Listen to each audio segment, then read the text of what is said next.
Isa na nga ito sa pinakamagandang desisyon na nagawa ko. Dumating na nga ang araw ng aking surgery para sa aking eye LASIK. Sa Shinagawa Eye Clinic, dito nga sa Tokyo ako magpapagawa. 11:30 nga yung appointment ko at maaga pa nga yung dating namin. Yung one day plan nga pala yung pinili ko.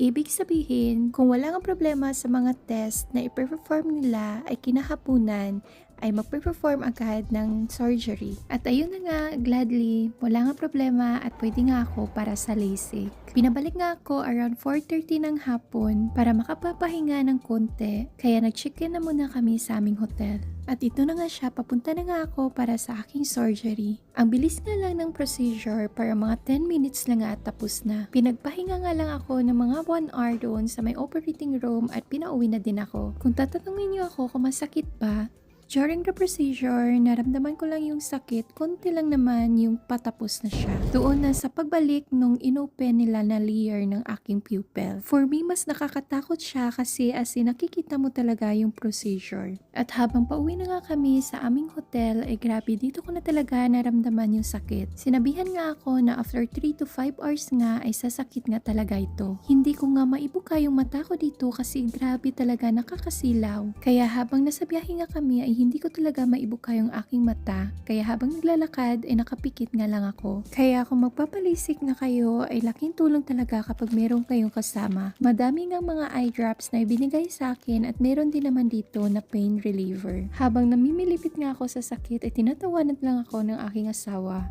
Every 1 hour nga ang application ng eye drops at meron din 30 minutes para sa dryness. Kaya kada apply nga ay struggle is real talaga. At ito na nga kinabukasan magang-maga yung mata ko. Pero halos nawala na nga yung sakit at parang wala lang ngang nangyari. At gumising nga ako na may mga bagong mata. Kinabukasan nga ay kailangan bumalik para sa follow-up check-up. Hindi nga lang ako ang nag-i-enjoy dito habang naglalakad kasi yung asawa ko din excited din para sa akin. Busy nga siya sa kakatanong sa akin kung hanggang saan daw yung kaya kong makita na. Kaya habang naglalakad ay nagtatawanan nga kaming dalawa. Nakakasilaw nga dito kapag natatamaan ako ng araw. Kaya tumitingin na lang ako sa ibaba at medyo masakit nga din kapag natatamaan ng hangin. Dito nga sila sa Etosha Office Tower.